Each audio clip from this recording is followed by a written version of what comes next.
Hey everyone, welcome to SPED Homeschool Conversations. We are so happy to have you here tonight.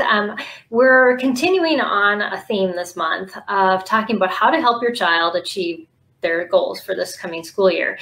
And one of the big things we hear about from parents is about math. How do I make math stick? And so our topic tonight is solidifying math concepts beyond your curriculum, because you can do so much with your curriculum, but there's so much you can do at home and out in the wide world where math is everywhere. And so tonight we have some math experts with us to have a roundtable discussion about this subject. And so I've got Raj, and I didn't even ask you how to say your last name. It's Raj Valli, that works. Valli, okay. He's from Thinkster Math. And two of his tutors here as well, Yvonne and Sumi. And we are going to talk about math. And we hope that if you're watching us live, that you bring some questions as well, so that we can try to see what these experts have to share with you on how to approach math maybe a little more creatively and differently this coming school year. So I'm going to have them do some introductions, and so we get to know them before we get going. And also, I don't want to forget this, but I also want to thank our sponsor for tonight, and it's Kirkwood Education Online, and we will learn more about them about halfway through. We're going to take a break and learn about their curriculum. But yeah, so who would like to get started in introductions, just so we can get to know you a little better and some of your math background and maybe a little bit more? Let me get started. Yeah. I'm Sumi Chakraborty. I am the Director of Academics at Thinkster Math. I was a classroom teacher many years ago, but I was not motivated because I used to find that classroom teaching was not as personalized as I would like it to be. Yeah. And so I worked with a tutoring company for a few years before joining Thinkster Math, where our main mission was I know everyone talks about personalization, but our mission is really to look at where do students struggle and intervene based on exactly where they're struggling, and intervene and build their skills up by repetition and build their confidence. Because one of the major challenges in school is that there are not enough tools for teachers to recognize in a class full of 20 to 25 kids. When I'm teaching a lesson in fractions, who knows how to reduce fractions and who understands this conceptually and who can apply it to the word problems.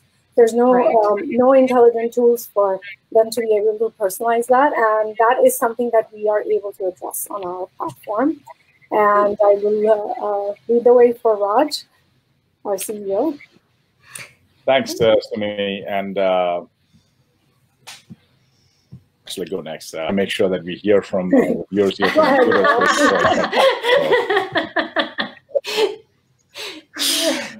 All right, I'm Yvonne Morris, and I've been with the company almost 2 years with Inkster, and I have seen numerous students just coming through. I have a background teaching in the classroom, and like Sumi, I saw the same thing. We can't personalize when you're seeing 90 kids a day. You can't personalize their education, and a lot of them are passed on, which really frustrates me. So our program is actually able to look at that, and I have a deaf education and special ed background, also math, and then my master's was in instructional technology. So when I found Thinkster, it was so cool because it was everything all mixed up together, which is all my degrees. So it was really awesome. And I just have a passion for the students to be able to learn because we're able to individualize the students. Right. And if I may intervene here, Yvonne has very good relationships with students with various ability levels as well. And she also is our own homeschooling parent as well. So she brings in a lot of different kinds of insights, for the parents. So she understands the user experience and the struggles. She can relate to them quite well. Definitely. there is some anxiety whenever you add technology into your school. Yes. You're not very comfortable with it. So that's nice to have somebody on the other line going, okay, I know this is your home issue, and yeah, you're not a school, and yeah. Yeah, and it's great because my kids have both of those, and so it's been really good because I can relate with the parents of you're homeschooling, what curriculum are you using, things like that. So that's been really neat too. Yeah, that's great. Well, I'm sure you're going to be able to answer some questions for people tonight. So Raj, you're left for last. Well, it's a privileged position, to be honest. When I founded this company several years back, realized that, at the end of the day, the interaction is on a daily basis between tutors and students, not even parents or me as a CEO. So brand ambassadors for us are basically tutors who do an amazing job. Sumi and Yvonne, many of those tutors that we actually have in our company.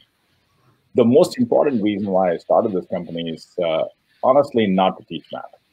I know this is going to sound like I'm being blasphemous, but the idea that any subject needs to be taught, with its own nuances, with its own idiosyncrasies, and in math, people get worried about formulas and theorems and axioms and whatever else we want to talk about. I think that these names sound super scary.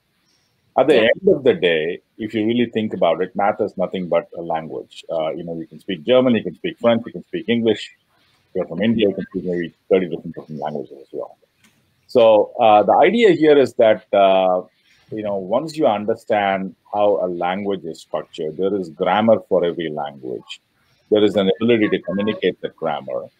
And it's no different than if, Peggy, if you speak German and I speak English and you need to teach me something in German, obviously you need to make sure that I understand German before you start getting upset with me about the fact that I'm not able to respond back to you in German, right?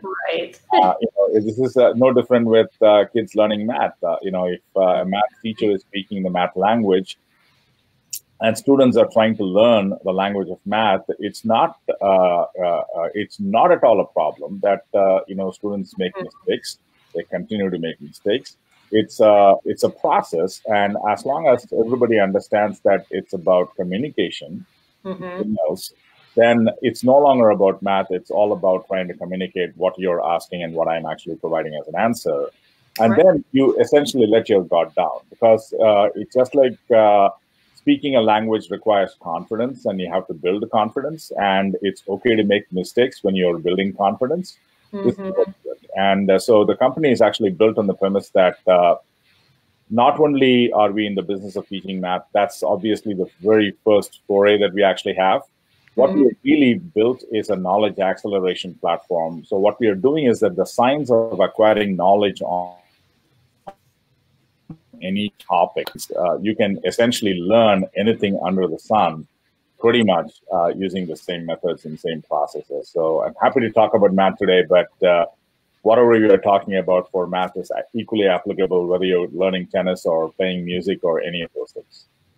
Yeah, I like what you say about it just being a way to communicate, and so often that's why when we have parents that are very apprehensive about math as themselves, we often recommend to them, you need to find somebody to teach your students so you don't pass this along, because it's the same as me trying to teach my daughter French. I can't because I don't speak French, but I hired a tutor who does, and she does it very well. And my daughter's excited about French because of the tutor. And, so it's the same way with math, that when you have that excitement, when you speak that language on a consistent basis, it becomes natural, and it becomes more natural for your student. And I don't think that parents can't not learn that, but it is nice to have other options. So yeah, if you are watching us live, we would love you to participate in this discussion, and it looks like we have a lot of viewers. So definitely put your questions in the feed below, and we will see them and we'll respond to them. So I don't know. How would we like to get started? I've got lots of different things we can talk about. Is there anything that any of you have on your mind as far as like your favorite things to recommend to families when their student is really struggling with a specific concept? You know, there's always the tough things like the math facts and let's see, I put down some things here. I can remember fractions. Well, you know, Peggy, I can talk about take any subject, whether it's math facts or multiplication facts or Pythagoras theorem or you know, the rules in geometry, you know, the similarity rules and congruency rules. Right. It appears that there is quite a bit of material to absorb and you know, essentially absorb, process, and pardon my language, regurgitate. This is what you know, people have been talking about. And I think I want to talk about completely changing the process completely, make it upside down. The parents are actually having kids who are genuinely struggling with math. First of all, just let them know that there is nothing wrong about struggling. Now, I'm gonna say something, and you know, I'm going to be controversial for many people here, but I just want people to just hang tight there. Peggy, if you ask me to count from 1 to 100, I can do it in my sleep, or maybe not in my sleep, but even half asleep, I'm going to be able to do that, right? So, the problem here is that I know this cold, and I'm not being challenged. Now, if you ask me to do something with the Fourier transformation of some huge, massive, you know, geometric progressions or any of those things, then I'm going to be having a little bit of a challenge. Now, that tells me that this is some area that maybe I need a refresher on, or maybe I have no idea how to do it. That means that my ability to acquire new knowledge has been discovered. Whenever there's an ability to acquire something new has been discovered, that's an opportunity. That's like finding gold or diamonds in mines. Right? Because then you're essentially saying that, okay, you know what? I just found a diamond. I have no idea how to do it. I don't know how to process it. I'm going to put it in my pocket because I'm now more wealthier for having discovered it. If I am only going to tell you things that you already know, then you're not going to learn anything new. So the very first step is, if your child is struggling, celebrate. When my kids come back home from, you know, they go take a test and they say, hey, I got a D grade, I got a C grade. I say, great, awesome. You just discovered what you need to go work on, right? Right. So, and you know, they just look at me like, Dad, you know, you're actually the weirdest dad in town, you know? So, but that's the whole point, right? Because I tell my kids that the moment you de-risk their appetite for failure, something remarkable and magical happens. I'm not I have 3 daughters. My middle daughter comes and tells me things that she constantly discovers, and I learn a ton just by she coming and telling me things on a regular basis. And so, you know, we can go into procedures, mnemonics, hacks, and probably there's an opportunity to go through all of those things, and we can point people to our website where we write blogs about these kinds of things. But I think that the most important thing is attitude to failure, attitude to somebody struggling. I think that's cause for celebration, not cause for concern. That's the biggest thing I'm going to talk about. Yeah, I agree. Do you have anything else to add, Yvonne or Sumi? Well, you were bringing up, you know, the issues with, you know, math facts and fractions. Believe it or not, I would say more than 50% of the middle schoolers that come to us that are struggling actually started struggling way back in 3rd and 4th grade. And the parents never realize it and it's simply because they did not memorize the facts. They can't process the problems fast enough in their head, because now if they're doing wrong division or if they're asked to reduce fractions, they don't know how to identify factors, you know, because they don't know how to do simple division in their heads. And that's where, you know, it's like a tumbling effect. And by the time they're in 5th and 6th grade, you have almost 2.5 years of math that you need to catch up on. And, you know, give them the confidence back. And it's just that, you know, the students in the classroom, they never get an opportunity to learn things at their own pace. some kids will learn it by doing something 5 times. For another kid, it may take 20 times. But what is that exact amount of practice? That's something that we need to understand, because it is important to also grasp, the different learning styles that, some are kinesthetic, some will learn better when you're applying it on the playground, but you have to come back and make sure that the fundamentals, and how, the two worlds sort of operate and connect together actually does make sense. So it's absolutely important that you understand where the applications, the math facts are applied in everyday life, but you have to know the facts. You can't escape it.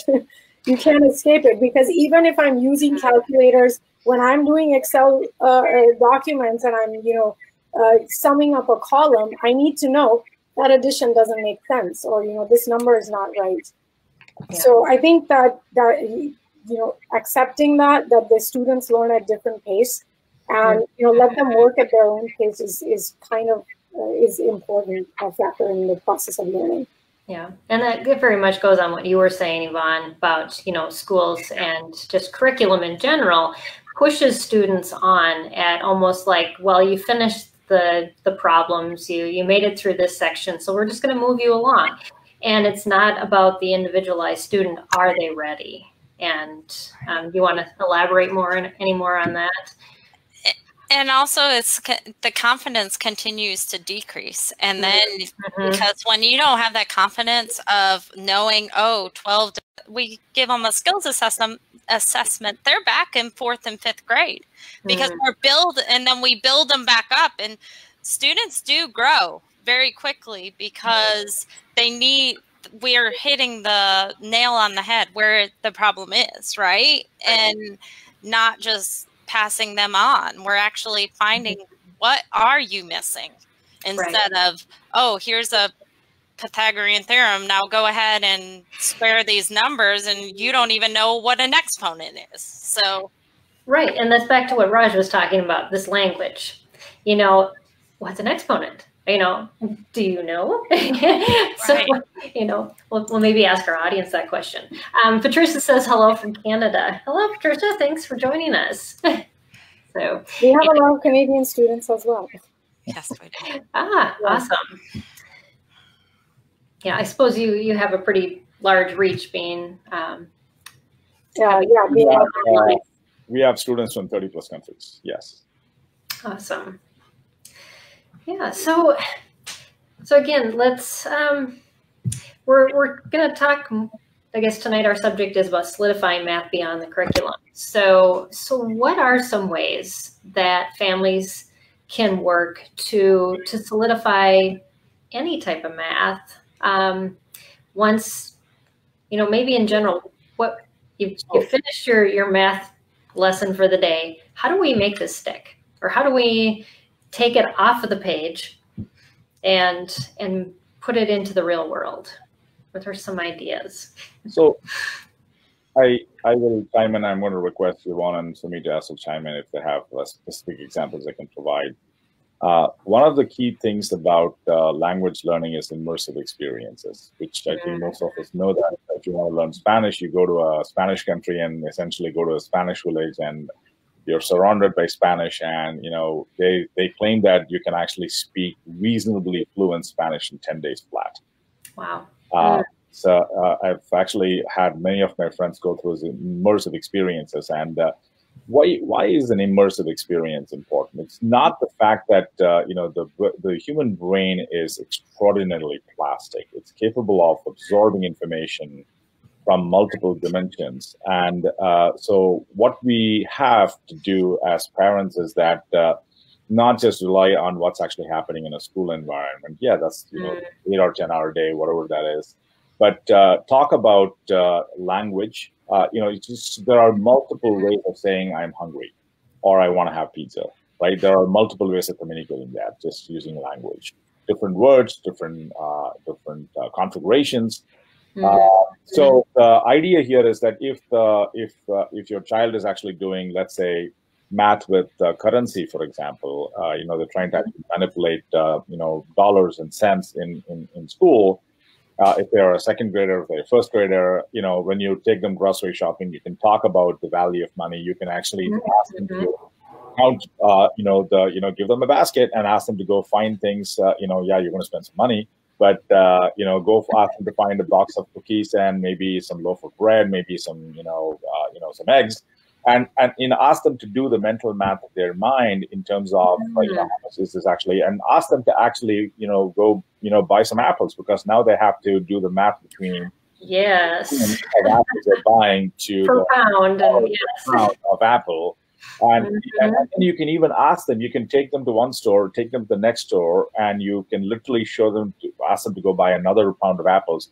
I bet you my bottom dollar, the two stores are going to be actually having two different pricing for the same pound of apple. So the idea here is then you ask them, not only do the same math, but you ask them, why do you think that the apples are priced differently from that store to this store? Why is the can of milk actually different from this store to that store? Now, it's not about math anymore. You get into microeconomics, you get into macroeconomics, you get into supply chain, you get into branding, you get into positioning. Of course, you don't want to be talking about these things to a first grader in its entirety. But the idea here is that you make them aware of the world around them, right? And you make them understand that the world around them is not finite, it's not discrete, it's not repetitive, it's very variable. And people are at liberty to make whatever choices they need to make. I mean, and then you can tell them, hey, if you want to go sell, lemon juice on a Saturday afternoon to outside your home, have lemon juice stand outside your home, you can charge 25 cents or you can charge $2. It's all up to you, right? And then you talk about these kinds of things, because the idea here is not to talk about math in the context of math, but in the context of life. And once they are able to think through these concepts where there are real life situations, I talk to my kids about I have an iPhone. I talk to my kids; they all have iPhones. I talk to them about screen time, and they talk about especially my youngest one, who's actually entering 8th grade. We talk about average screen time, and then she says and then she takes her average screen time. And then I take my average screen time, and then we actually have a duel. And I say, this is my work. I look at my phone most of the day. And then we talk about what is an average. Why is an average over 7 days? Why is there an average over 10 days? What's your 30-day average? What's your streak? Why are you high on weekends and why are you low on weekdays? But your average doesn't go change. So the idea here is it can be anything. It doesn't matter. I don't have to be talking about statistics to my kids. I don't have to be talking about money manipulations. I don't have to be talking about addition and subtraction and multiplication.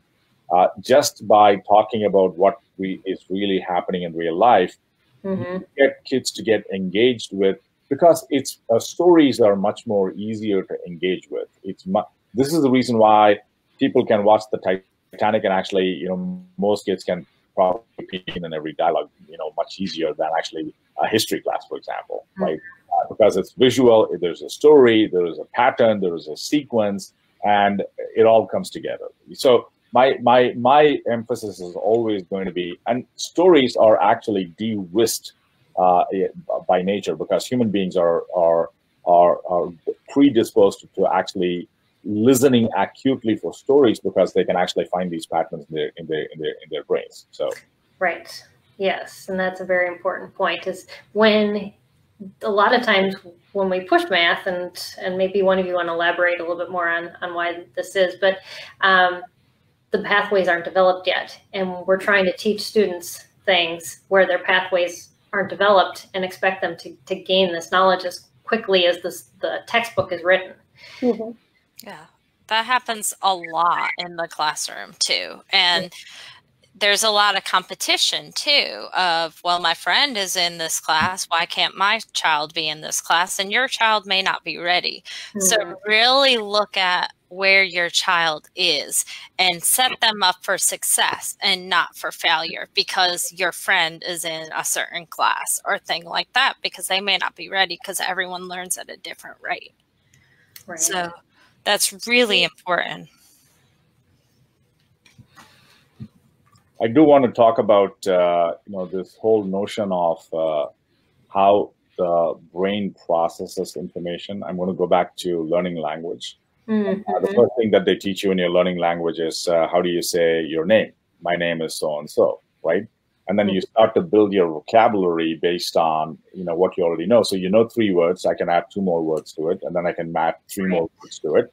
So you give contextually smaller increments of additional information, and then you're trying to build language around it. The idea here is that no new information can ever be built discretely and independent of prior information.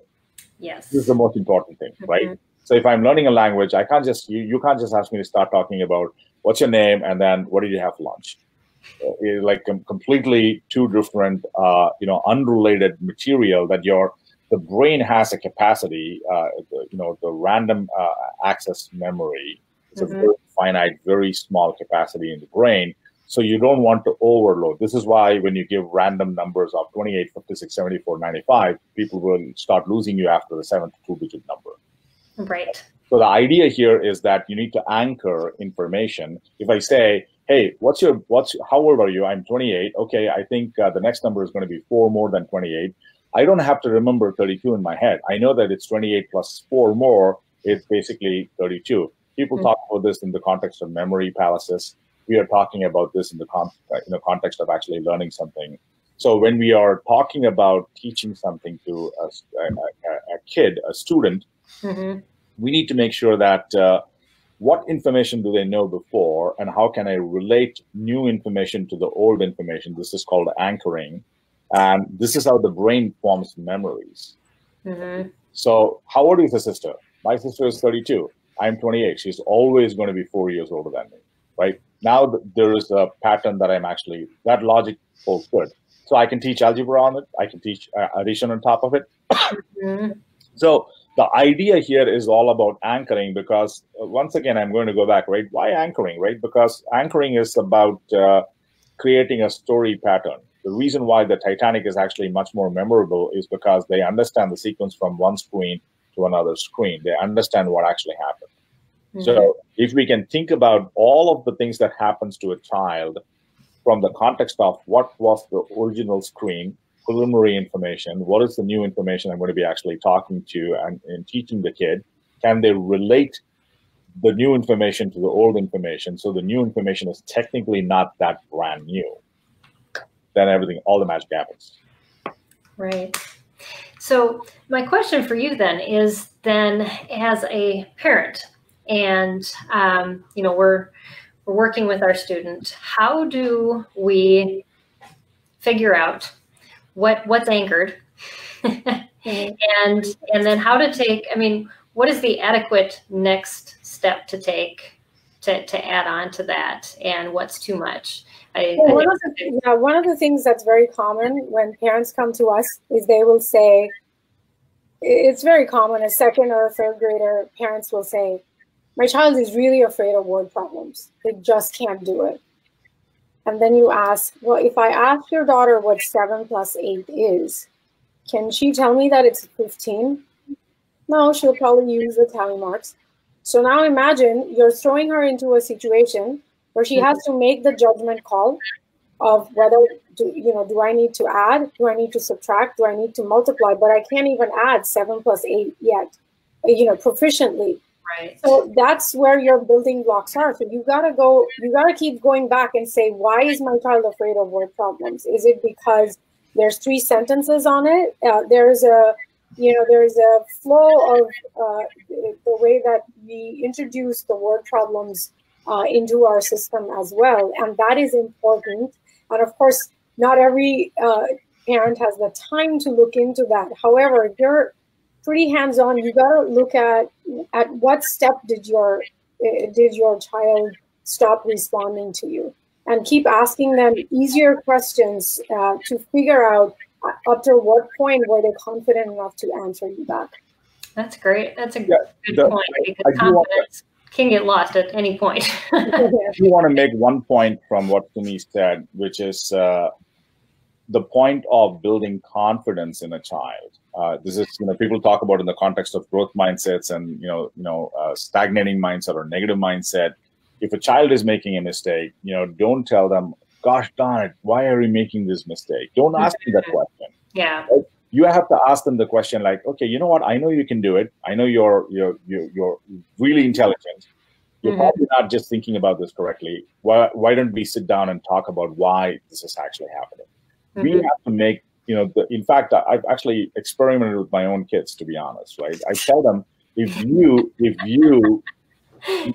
have the confidence that you can solve a problem, the answer is going to come to you. If you always question yourself and are essentially going to be low in confidence, and to Sumi's point, people basically panic when they see two sentences written together with numbers in it, right?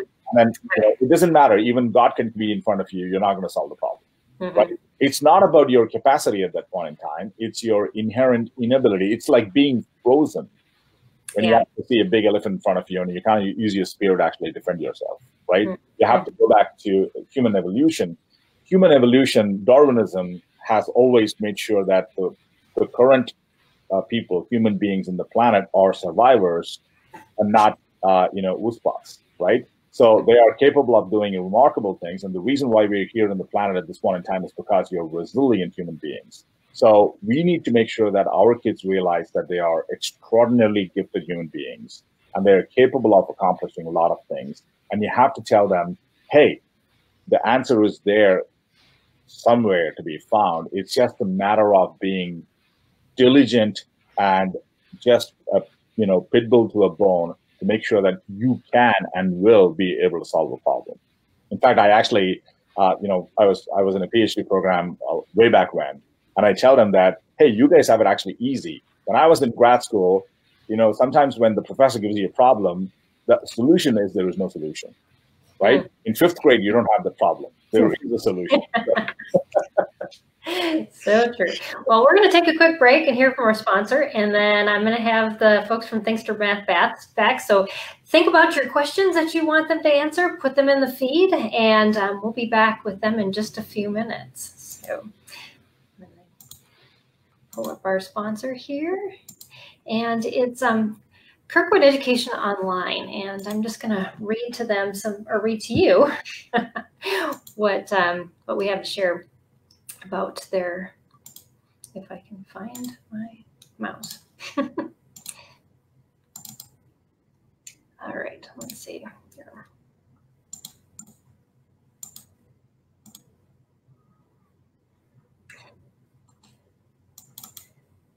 And I can't get it to work.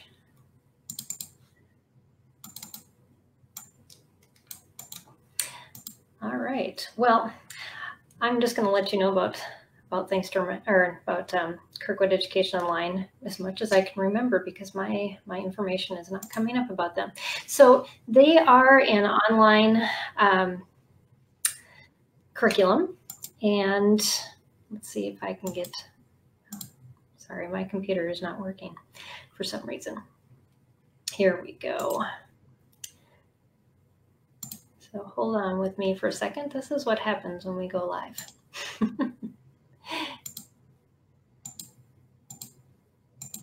Nope, it's not going to work. All right. Well, anyways.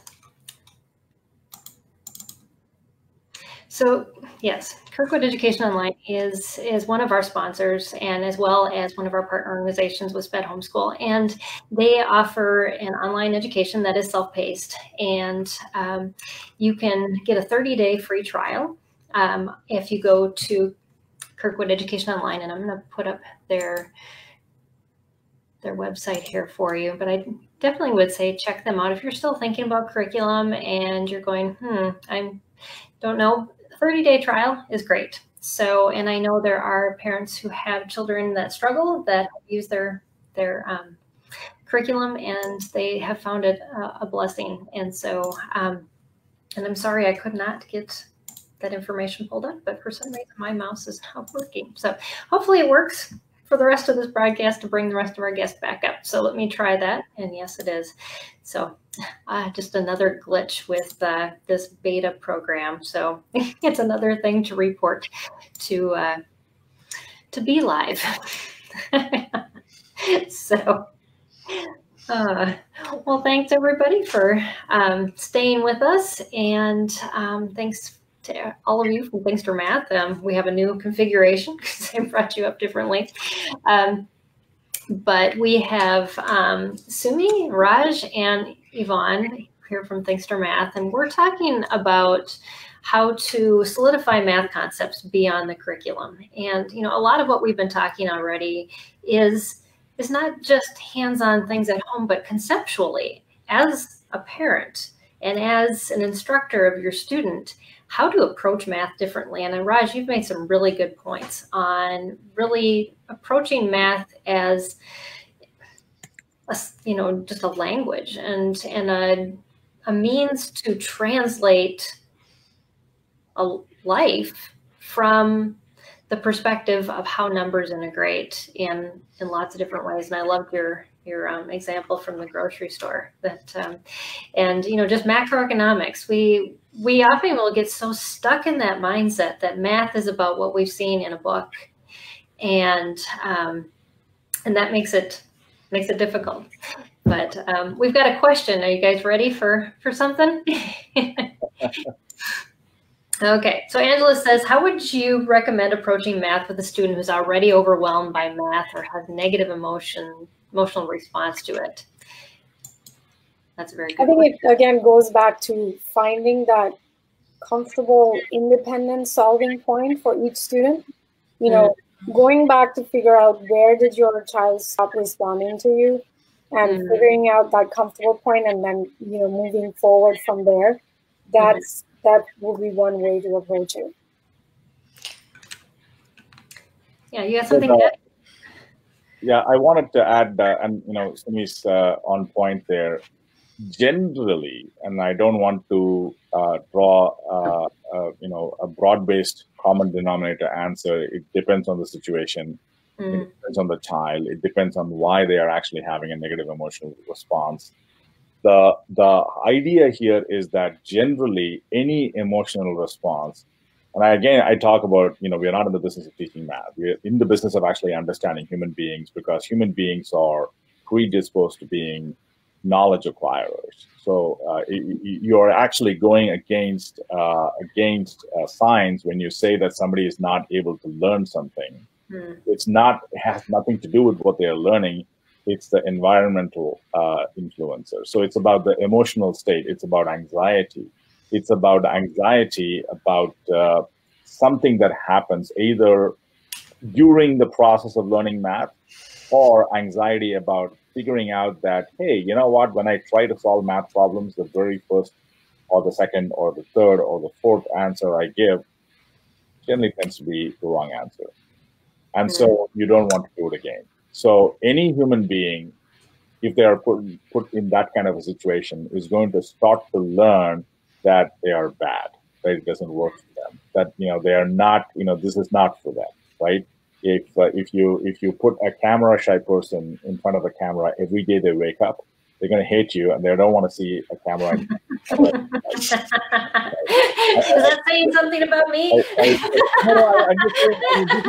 This is something that we need to understand as a society, right? I mean, it's just that if somebody is generally shy as a person, and you're making them do something without realizing why they are doing what they're doing, it's because they are probably having anxiety about how they look, how their voice actually translates. Maybe they are concerned about how their nose appears on their face. I have no idea why people are concerned about it, right? I'm just being honest here, right? That's facts, right? It's just that, right? So the idea there is the correlation between not actually the results of what's actually happening. It's about the fact that there is a fear about the outcomes of whatever that they are actually imagining in their minds. And you have to tell them that, now, this is something I talk about. And there is a reason why I talk about language. Look, if you're teaching me German, and if you start teaching me German, I have no idea whether you know German or not. I have no idea whether I know German or not. I don't. So, but I keep using this because I don't know anything about German. And the point here is that if you are going to force me to learn a language, and let's say you start teaching me something to say hello or good morning in German right now, even if I messed up, you're going to say, hey, Raj, that's a good job. right? You're doing an awesome job. That's a good job. Yes. But if I ask you what 2 plus 3 and you say 6, you say, you know what? That's not the right answer. You know, this is actually not just. So the problem here is that math is associated with precision. Right. Well, you're making it so concrete. It's a black and white, where what you're really trying to say is it's a progressive series of gray to get to that concrete. And we just assume. If we change the question, if I'm going to teach math, if I say, what do you think that 2 plus 3 is close enough to? And you say it's close to 4, is it close to 5, is it close to 6? And some kids say it's close to 6. You should celebrate that, because it's actually close to 6. It's nowhere close to 1. It's nowhere close to 10. So the idea here is that just speak a language. It's okay to be not precise when you're learning something. And then you basically tell them that there is no anxiety about this anymore, because you give them a range of answers that you can actually go pick up from, right? Right. Even if they say 7 compared to 10, that's even closer to 5 compared to 10 is, right? So it's about, so the society that we are living in has unfortunately tried to demonize math, because they are expecting precision when precision is not expected to be delivered. And any kid that's actually delivering precision, watch out, they are actually memorizing the answers. Right? They're not thinking about this, right? It's a matter that the cognitive things kicks in afterwards, and they start, saying the right answers because they've actually thought about this, but they're allowing their brain to marinate in math, and so they get, cognitively comfortable with what the right answer is. But I think that takes a process. Some kids take a longer time. Some kids take a much shorter time. That's okay, right? And so to a quick answer to that question is that it depends on the circumstance, but I think it has nothing to do with math. It's everything to do with people's responses to how the kid is actually, dealing with math, and the kind of tutors they're actually dealing with. That's the main thing, nothing else. Yeah. So Yvonne, I have a question to add on to this for you, since you told me ahead of time that you deal with a lot of students who are quite a ways behind, and so a lot of anxiety probably comes with them. Yes. What specifically do you do to help them get past that anxiety? Most of the time we go back to where they are, and then we build, and it really just building that confidence by showing enthusiasm of getting an answer right. Like you got 3 times 2 is 6. That's awesome.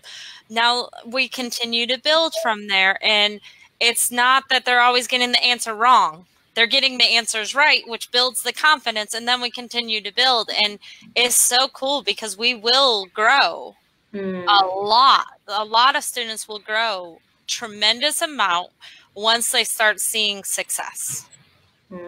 So, and we usually can get them back on grade level, or like according to their school, as long as they are willing to put a little work in and that confidence is built. So yeah, and I think that so often we hear the question from parents saying, well, how do I just get them caught up? And so they're trying to push forward from the point that they're at, and the whole concept of going back is almost more anxiety producing for the parent. Many a times it's the lack of repetition and making them feel comfortable that you got this, you've done this enough number of times. That's the key. And that correlates, what Raj was talking about with, this is where the students gain their confidence. Oh, I can actually do this. You can't do that if you don't present them with repetition. If you're constantly, it's like, I tell the parents this every day, like when they're asking me to, push the students in further and further. I'm like, what if you walk into your office every day and your boss gives you a new task to do? How much are you going to enjoy your job? You're going to hate going to work. You'll be actually stressed out and not want to go into work. And that's how a child feels when you constantly want to push them. Let them just, go back to where they are comfortable, and then start connecting the dots, because they're not connecting the dots quite as yet. Right. And also, if we go back, it's not like it's going to hurt them, because if you continue to push them forward, they're not going to get it anyway. So let's go back and let's continue to build where they are. And like that instead of continuing to push them on. And then they're so lost and they get so upset and continue to hate math. Right. And the other advantage of, of being online and being a technology company is that the kids are so used to the gaming aspects that when the system is telling them, you got this right, you move on to the next question, that's huge in terms of feedback. No teacher, no parent can sit down with their child every day and give them that kind of feedback, and it speaks to them. And that is an added advantage that we have as an online program for sure. Yeah, that's true. Yeah, is that, the more feedback you get that's positive, and I think that's just a general, human relation type thing, is the more positive, less negative, you're going to keep moving forward. You're going to feel better about yourself, more confident. The anxiety is going to get reduced, and also the repetition. And goes back to what Raj was talking about. Just being immersed in that, and they're going to want to come back to that immersion instead of having this wall up of anxiety that says, "Oof, not this again." I just want to make sure that I connect the dots between what Sumi and Yvonne said and the human brain, because I think this is extraordinarily important for all parents to actually realize this, Peggy. It's not about repetition. It's actually not about reducing anxiety. The idea here is that, let me ask you this: if I am huffing and puffing and I'm actually really angry, you think I can actually add 2 + 3 = 5? I'm not even going to be able to think straight, because when you're upset, when you're angry, you're not processing information. When you're calm, you can think straight. You're absorbing information. The idea of providing practice is because they want to calm your mind. They want to give you a state where you're comfortable, where you're basically saying, I've done this before. I've done this practice before. I'm doing something that I know again, and I'm actually receptive to actually learning. It's not about practice. Most parents think that practice is bad. Oh, you're just making me more and more repetitive. The problem is that we cannot go against human biology, and we can't go against hundreds of thousands of years of human evolution. We have to understand how the human computer actually learns. So the human computer learns in certain times, and the human computer basically shuts down.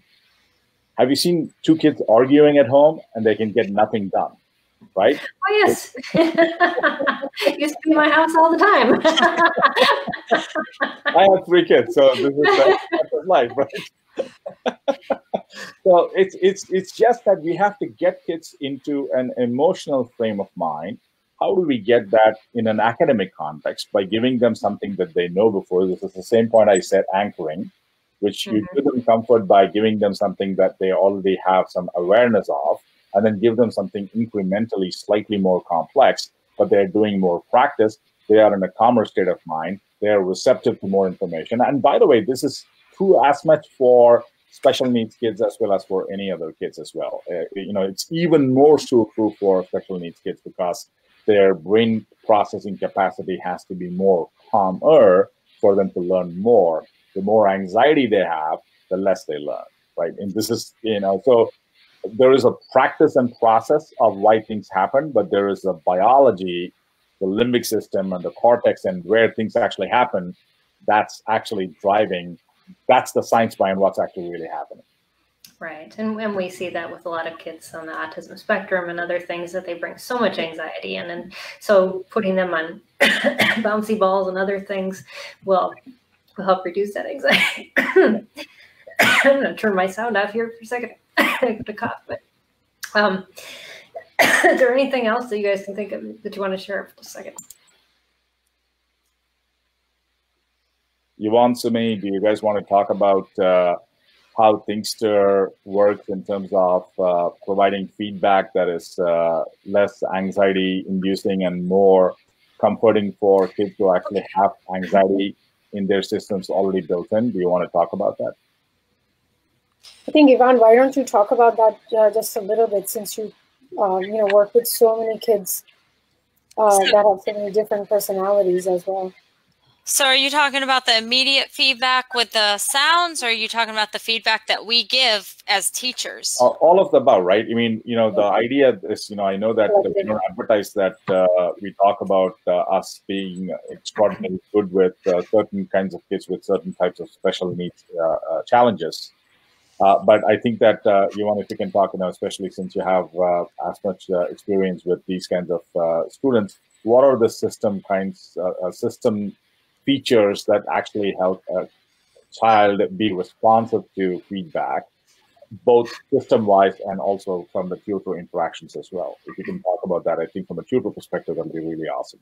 Okay, so some of the really neat things with those kids is that they find out there's a person on the other end and it's not just a robot. So they actually want to see the feedback, and we give feedback on the questions, and they get to see the feedback on their question that they got wrong within 24 hours. So they're getting immediate feedback every single day of, oh, this is how I would do the problem, so I can use that in the future. So that they also get more chances on those problems because the problems are worded the same. So we're getting more practice, but they have different numbers in there. So they're able to use the same way that we might have shown them how to do the problem. They can use that the next time that they do the problem, because there's just the numbers are changed. So that's one thing that has really built up a lot of my students, that they're able to do that. Another thing is that when they do a problem, they can know immediately, because of the technology, if they got it right or wrong. And that's really good because they know if they're on the right track or if they're not. And they can also write questions to the tutors and let us know, hey, I'm struggling with this problem. And I can either say, hey, here's the feedback on it. Let's go over this. When we meet once a week, let's go over this problem. This exact problem we'll go over when we see each other online. So there's always some communication is always open between the students. And so they get feedback in so many different ways. It isn't just one way, oh, a grade. It's you're seeing how the problems worked. You're seeing the immediate, oh, I got it right or wrong. And we'll work it out together and build this concept together when we see each other online also. Yeah, I know. I found that my daughter, she turned to me and she said, I really don't want to do math with any way else except you, Mom. And I think math tends to be one of those subjects that there's a lot of hand-holding involved, because it's a constant interaction back and forth. Again, I love that language way that you talk about that, Raj, because I talked to somebody, I think I interviewed last year, and she goes, that whole thing when you sit down and you leave your child with a math book and then you turn around and they're left the table because you got up to do something. It's that constant handholding, that somebody there, that reassurance that because math is so incremental that it's not like you sit down to write a paragraph. You solve problems at a time, or you go through a process, and it's nice to have that feedback back and forth.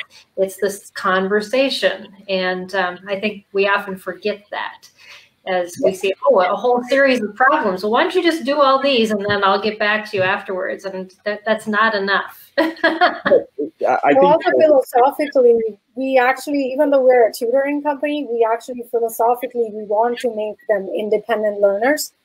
So every assignment that they do has a tutorial video attached to it that teaches them exactly how to solve the problem. So increasingly what Yvonne is actually doing is making the child more and more independent. And the sessions that she's having with the student is more for discovering why is the student making the mistake, and not really giving them the solution for it right away, but discussing, this is why you made the mistake. Now let's go practice those 2 other skills that you need in order to solve this problem better. So that's, again, we are actually, like I said, we're moving away from them using the tutors as a crutch, but using it more in order to kind of get insights as to why do I make mistakes. And they internalize this and they get aware of what their strengths and weaknesses are. And knowing where you're going is, something that they're used to. Again, in the gaming world, they know why they made the mistake and, why they got killed by some other character. And that's, that's kind of the same philosophy that we want to use them is if you learn on your own, you're going to be always staying more excited instead of you thinking, oh, I depend on this person to teach me math on a weekly basis. So, right. And then they can't do it without you there. Exactly. Like a crutch. And it's a transference of knowledge. You don't expect them to have it all right away, which, that would throw them off the deep end. But you also don't want to be this part of the solution either. And it's this balance that you play. Definitely back and forth. Peggy, the one point I want to talk about is that someone like Yvonne being there 24/7 every day as a coach, even though we call us as a tutoring company because that's how, that's the language that the parents use, but we are providing tutor coaches. So the idea that we are the only company in the planet that actually assigns someone like Yvonne to a kid for the rest of the academic year. So Yvonne is paying attention on a daily basis, in addition to having this weekly or bi-weekly tutoring sessions, so one-on-one private 30-minute sessions. And that's incredibly important because you have someone who is actually watching your child work on a daily basis, providing feedback. Right. But she is the rock behind that child. She is always available. The parent can actually call. So it's reducing anxiety for the parent, reducing anxiety for the student. And, magic happens when everybody's calm. Right. And as you get to know your student, you understand what works and what doesn't. I used to tutor math for my babysitter, and I knew I had to approach it from probably 3 different angles before she understood the algebraic concept. So I just knew, be prepared.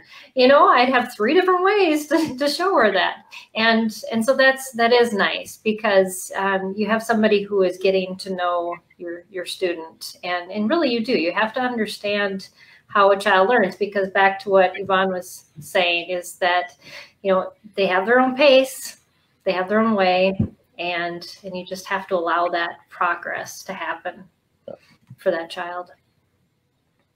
So we're wrapping up. Is there any closing things that you want to share, must-have information that has to be out there? I'll give you each a chance to kind of sum up. Sumi, you want to go ahead? I would say don't wait for your child to start struggling in math. Don't wait for that. Make sure that they are confident from the day that they start so that they have a positive relationship, because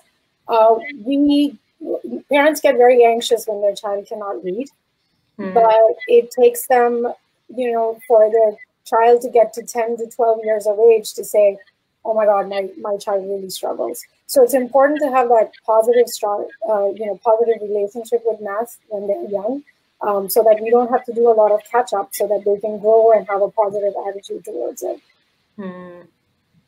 Very good point. Yeah. I would say just find a program that works for you too, and you and your student, because there's so much out there, and just look what works for you. And so that your student doesn't have that anxiety. And if they do, find something to help them, because you can be able to help them through different programs out there. So that's one of the big things from me. Yeah, that is so true, because if you're not be able to interpret it and you're teaching it, then you're not translating it. It's just coming off the page and making as much sense, as it makes to you, which is nothing. So I'm going to say something that perhaps could be viewed, as I said, I'm going to be controversial in my statement today, and I'm going to continue that. I think that most parents underestimate the capacity of their children. So my point is that don't ever settle for something lower than where your child is performing, because everybody out there can be performing at 50 or 100 or 200% above wherever they are at this point in time. And so, math is a language, just like the way you wouldn't expect me to actually just speak half a language after 5 years of instruction. Don't settle. You don't settle for a child to basically kind of sort of, speak 80%, see 80%, walk 80%. It doesn't work. You want your child to walk 100% correctly. You want them to talk 100% correctly. You want them to see 100% correctly when they are 4 or 5 or 6, whatever the age is. And math is a language. Don't settle for them to get 80%. They're capable of getting 100%. And it's a matter of time, but it's not a matter of optionality that, hey, they can score less, right? So don't settle, because if you do the math, you get 80% grade 1, you get 80% grade 2. By the time you're in grade 5, you're actually only 32% proficient. Yeah. Right. So the idea here is that don't settle, because that's foundation, right? So so just like the way I wouldn't be found babbling when I'm 12 because I can't speak a language properly. Parents should feel comfortable and confident that their kids are actually capable of absolutely phenomenal output, and encourage them. Don't discourage them. Don't dissuade them. Don't put them down. Use positive language, but also hold them responsible for delivery of performance. Because if knowledge acquisition was dead easy, then everybody would be acquiring it, and all of us would be geniuses. The reason why most people don't acquire knowledge is not because of capacity, but because of effort. So I want to just make that statement out there. No matter what your child is doing, their effort can be better, smarter, not harder or longer, smarter, focused, in a calm state of mind. Magic happens in 1/3 the time if the environment is actually productive and the right tutor or coach is actually working with them. And Yvonne nailed it. Work with a program that works with you and your child and your family circumstance. There are lots of options out there, and make the best use of there. And the biggest challenge to humanity is people sitting back and saying, you know what, I can't do it, right? That is the worst thing that can happen to humanity, right? So that's just my positive spin on whatever needs to happen there. So. Yeah, well, and we find that when parents homeschool kids who have struggled, that if a teacher or a therapist had said, this is the limit of your child, they surpass it, because their child can now work at their own pace. They aren't dealing with the anxiety, which we've also talked about tonight. They use a curriculum that works, for that child, and the instruction is suited to how that child learns best. And, that's kind of what we summed up here tonight is, that it has to be child focused, and it has to be child paced, and it has to be instruction that goes beyond just the facts. It goes into what is relatable, what's built off of another foundation that you've already created, and it's a solid foundation. It's not just saying, well, we did it, and I guess you didn't get it. That's not it. That's not solidifying anything. So, well, thank you, all of you. This has been a wonderful discussion with Thinkster Math. You definitely need to check out their website. It's hellothinkster.com. And you can see more about their curriculum and what they have to offer too for math instruction if you're still kind of on the edge of what are we doing this year for math. Definitely check them out. So thank you, Raj. Thank you, Sumi. Thank you, Yvonne, for your time. I have greatly appreciated this discussion. Thank you. And yeah, like I told you, the hour goes by really fast. So thank you. And thank you for all that you do for families. Thank you so much for hosting us. Thank you. Thank you for hosting us. Thank you. You're doing an amazing job. All right. Well, yep. And I'm sure we'll talk to you guys all at some other time. I'm going to let you go, and I'm going to wrap up here for the night. So this has been SPED Homeschool Conversations. We are a production or broadcast from SPED Homeschool. We're a nonprofit, and you can find more about us at spedhomeschool.com.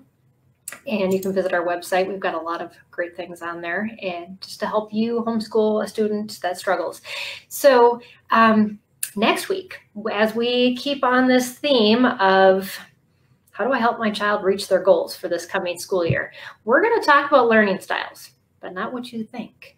We're going to be talking about moving beyond learning styles to help your student have successful learning outcomes. And my guest next week is Tyler Hogan. He is the president of Bright Ideas Press, and he just wrote a book called Demystifying Learning Styles. And we're going to talk a bit about what's in his book and just how you can apply that as you help your student achieve their learning goals. So join us again here next week on Tuesday at 8 p.m. Central Time, and we'll be having that discussion. And as always, join us in our support group on Facebook, because we are keeping the conversation going there all week long.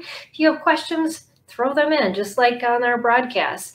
And we've got close to 2,000 members in our group that are more than happy to share their experiences and just encourage you on your special education homeschooling journey. So thanks for joining us tonight, and I look forward to seeing you again next week. Bye, everybody.